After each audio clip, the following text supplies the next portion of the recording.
कहानियों की क्यारी में आज की कहानी है पंचतंत्र की कहानी नीला सियार। एक बार की बात है, एक घने जंगल में सियार रहता था। एक दिन बहुत तेज हवा चली और पेड़ गिर गया, जिसकी चपेट में सियार भी आ गया। वह बुरी तरह घायल हो गया और किसी तरह घिसटता घिसटता अपनी गुफा तक पहुंचा। कई दिन वह गुफा में ही रहा, पर जब भूख सताने लगी तो वह बाहर आया। उसका शरीर कमजोर हो गया था। सबसे पहले वह एक खरगोश को पकड़ने के लिए भागा, पर कुछ दूरी भागने के बाद वह बुरी तरह से हांफने लगा। फिर उसने एक चिड़िया का पीछा करने की कोशिश की, पर यहाँ भी वह असफल रहा। हिरन का पीछा करने की तो उसने सोची तक नहीं। तब वह सोचने लगा कि अगर वह शिकार ही नहीं कर पा रहा है तो उसके खाने का क्या होगा। वह इधर उधर घूमने लगा, पर कहीं कोई जानवर नहीं मिला। घूमते हुए वह एक बस्ती में आ पहुंचा। उसने सोचा कि शायद कोई मुर्गी या उसका बच्चा हाथ लग जाए। यही सोचकर वह इधर उधर गलियों में घूमने लगा। तभी कुत्तों का एक दल भौंकते हुए उसके पीछे पड़ गया। सियार को जान बचाने के लिए भागना पड़ा। वह गलियों में घुसकर उनको छकाने की कोशिश करने लगा, पर कुत्ते तो गांव की गली गली से परिचित थे। सियार भागता हुआ कपड़े रंगने वाले की गली में जा पहुंचा। वहां उसे एक घर के सामने एक बड़ा बर्तन नजर आया। वह जान बचाने के लिए उसी बर्तन में कूद पड़ा। बर्तन में कपड़े रंगने के लिए नीला रंग घोल रखा था। कुत्तों की टोली भौंकती रही और सियार सांस रोककर रंग में डूबा रहा। जब उसे पूरा यकीन हो गया कि अब कोई खतरा नहीं है, तो वह बाहर निकला, पर अब वह पूरी तरह से नीले रंग में भीग चुका था। जंगल में पहुंचकर उसने देखा कि उसका सारा शरीर का रंग नीला पड़ गया है। उसने नीले रंग को जो भी कोई जानवर देखता, वह भयभीत होकर उससे बहुत दूर भाग जाता।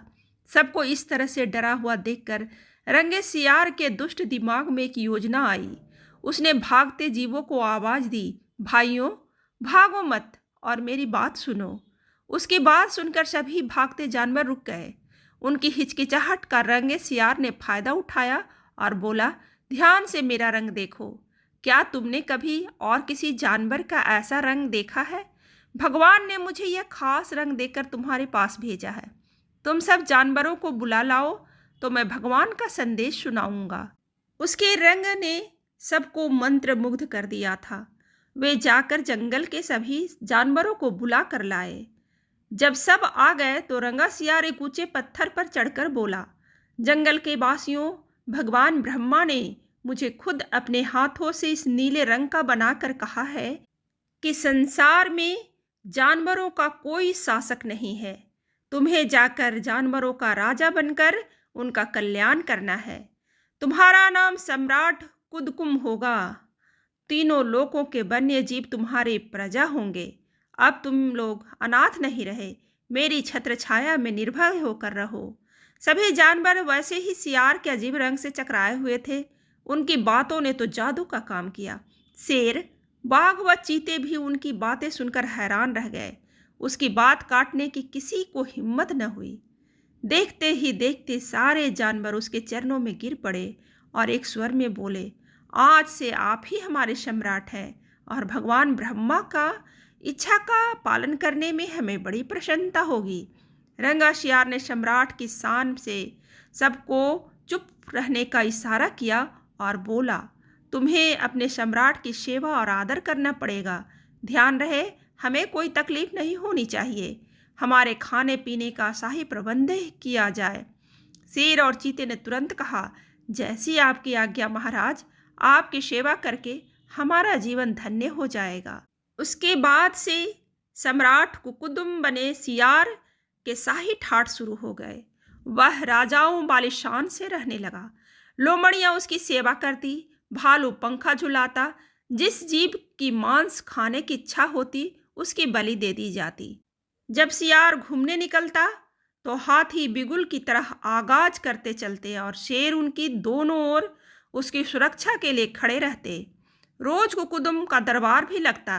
रंगे सियार ने एक चालाकी की थी कि सम्राट बनते ही सियारों का शाही आदेश जारी कर उस जंगल से भगा दिया था।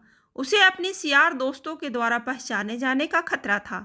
एक दिन सम्राट कुकुदुम जब खा पी कर अपने गुफा में आराम कर रहा था कि बाहर उजाला देखकर वह उठ बैठा। बाहर आया तो चांदनी रात खिली थी। पास के जंगल में सियारों की टोलियां हू हू की बोली बोल रही थी। उस आवाज को सुनते ही कुकुदुम ने अपना आपा खो बैठा और उसके अंदर से जन्मजात स्वभाव ने जोर मारा और वह भी मुंह चांद की ओर उठाकर और सियारों के स्वर में मिलाकर हू करने लगा। शेर और बाघ ने उसे हू करते देख लिया। वे चौंके। बाघ बोला, अरे यह तो सियार है, हमें धोखा देकर सम्राट बना रहा है, मारो इसको। शेर और बाघ यह कहकर उसकी ओर लपके और देखते ही देखते उसका शिकार कर डाला। कहानी से सीख। यह कहानी हमें यह सीख देती है कि कोई भी ढोंग ज़्यादा दिन तक नहीं चल सकती। एक न एक दिन सच्चाई जरूर बाहर आ जाती है। इसलिए बेहतर यही है कि अपने वास्तविक स्वरूप में ही रहें और इसे ही बेहतर करने का प्रयास करें।